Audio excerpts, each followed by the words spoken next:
Moça, pode sentar no meu lugar, você tem prioridade. Mas eu não tô grávida. Caralho, tá imensa, parece um bujão. Qual o nome da senhora? Tá ali, Tá ali de quê?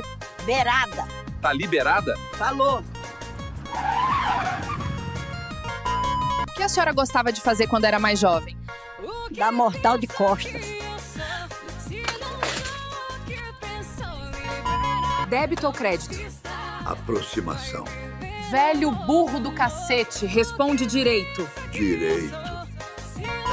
O senhor alimenta as galinhas com este milho? Não, eu dou R$20 para cada galinha e elas vão no restaurante.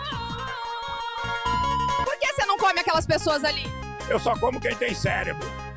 Viu? Ele só come quem tem cérebro. Seu Raimundo, você tá vindo do bar? Sim, meu filho. Será que vai chover?